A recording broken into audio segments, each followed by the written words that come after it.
Bonjour, mon nom est Yvan Campbell. Bienvenue à l'École de la douleur. Aujourd'hui, quand la douleur n'est plus à notre service, la douleur chronique.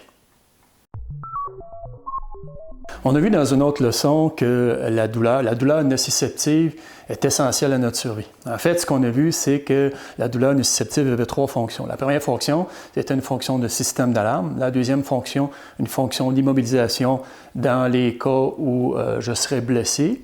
Et la troisième fonction, c'est une aide à la guérison, c'est-à-dire que la douleur va s'estomper progressivement pour me laisser reprendre le mouvement. La douleur chronique ou la douleur persistante, comme on l'appelle maintenant, c'est une douleur qui va durer au-delà de la période normale de guérison quand on parle de blessures au niveau du système musculo-squelettique. Quand on parle d'autres types de pathologies, par exemple le cancer ou l'arthrose, c'est une autre histoire. Mais aujourd'hui, on va surtout se concentrer sur l'hypothèse d'une blessure au système musculo-squelettique, c'est-à-dire une blessure à un muscle ou à un ligament. Donc, quand la douleur dépasse la durée normale de la guérison, et dans certains cas, la guérison est complète, et que la douleur perdure, alors là, on parle de douleur persistante.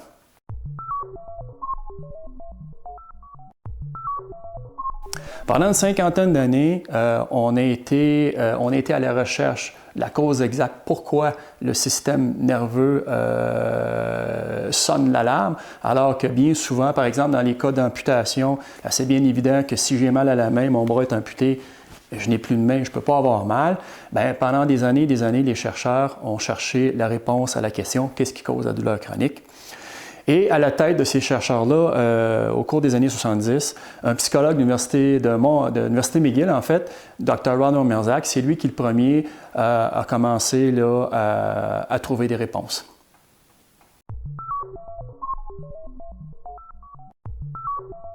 Alors, j'ai oublié de dire que le Dr. Ronald Melzack travaillait avec un autre chercheur qui était le Dr. Patrick Wall, un neurophysiologiste britannique qui travaillait au Canada.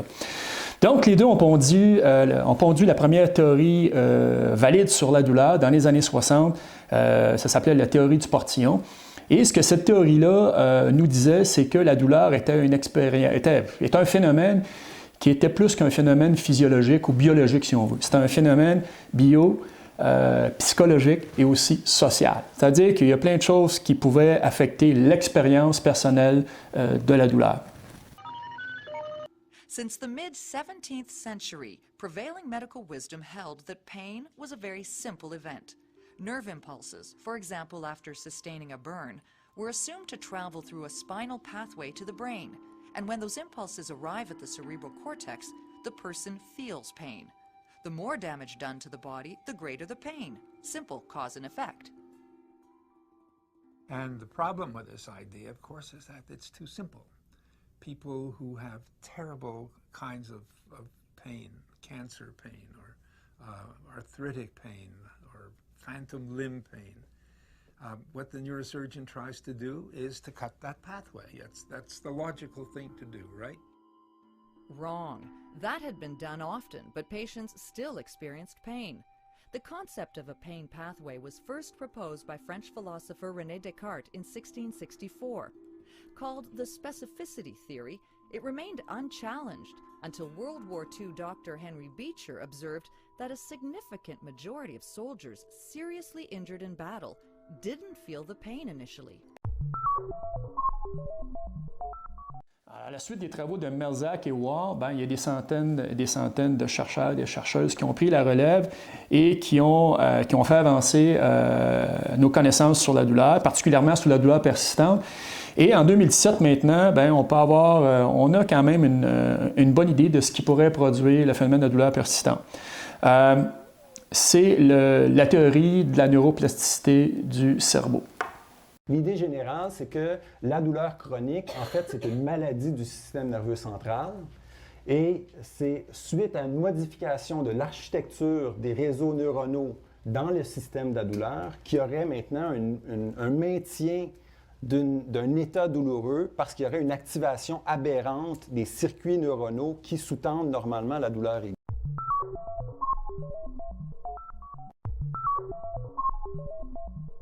En fait, je dis la neuroplasticité du cerveau, c'est surtout la neuroplasticité du système nerveux central. Parce que le système nerveux central, ça comprend le cerveau et toutes les neurones en périphérie. Donc, l'idée, c'est que le système nerveux central se modifie constamment. Les neurones, pour communiquer entre eux, ben, se branchent, se débranchent, ils se font des chemins et toutes nos perceptions, les traitements d'information, la mémoire, tout ça, ben, ça se fait à l'aide d'un remodelage qui est constant.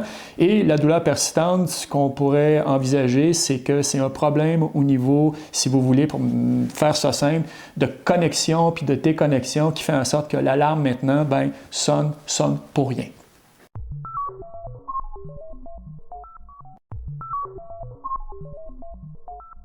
Alors, notre système de douleur qui niche à l'intérieur même de notre système nerveux central. Alors, ce qu'il faut comprendre, en plus de l'explication de la douleur nociceptive, c'est que même au niveau de la douleur nociceptive, il y a des sous-systèmes qui vont soit augmenter le signal douloureux ou qui vont soit le diminuer. Il y a des sous-systèmes qui vont être soit des accélérateurs ou des freins. Alors, ce qui se produit, ce que les chercheurs ont découvert au niveau de la douleur persistante, bien, ce serait probablement une dysfonction au niveau de ces systèmes-là. Parallèlement au système de la douleur, des sous-systèmes peuvent venir soit augmenter le signal douloureux ou diminuer celui-ci. Par exemple, si j'ai un système frein, entre autres pour ce qu'on appelle la fibromyalgie, certains chercheurs ont émis l'hypothèse que un de ces sous-systèmes-là, qu'on appelle le contrôle limiteur descendant diffus, un système qui va freiner la douleur, qui est déficient. Donc, les fibromyalgiques ont des douleurs diffuses qui peuvent arriver à peu près n'importe quand.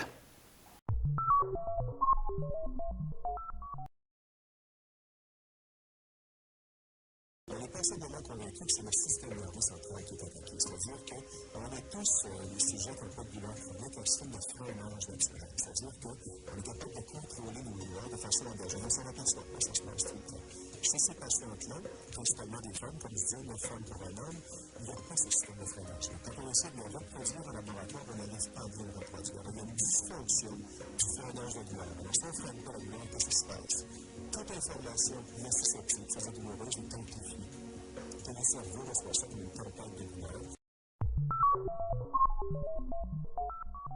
Encore une fois, on a fait relativement simple, mais pour bien comprendre, c'est que le problème de la douleur persistante, c'est plus vraiment nécessairement un problème au niveau d'une lésion qui n'est pas guérie, mais ça peut être aussi un problème au niveau du système même de la douleur qui devient dysfonctionnel. Et ce qu'on a vu, c'est que ça peut être causé par ce qu'on appelle la neuroplasticité, le fait que ce système-là est en constante réorganisation. On peut avoir une dysfonction qui va faire en sorte que la douleur va être présente, va perdurer et même avec le temps va augmenter.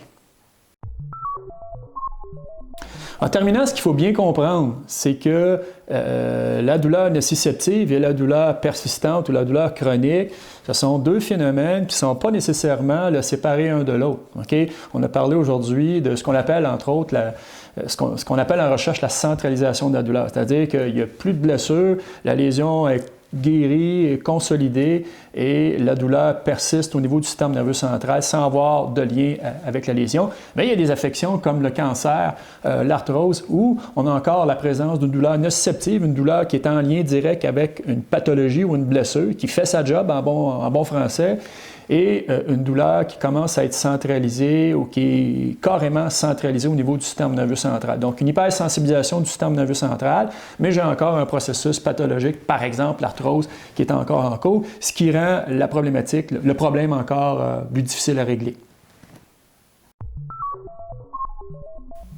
Alors sur ça, je vous souhaite le bonjour et dans les prochaines semaines, dans les prochains jours en fait, on va reparler évidemment de la douleur persistante, on va commencer à aborder aussi les outils et surtout, bien évidemment, ce qui tient à cœur à un kinésiologue, le lien entre la douleur persistante et l'activité physique, l'exercice, la condition physique. Bonne semaine et bonne réadaptation.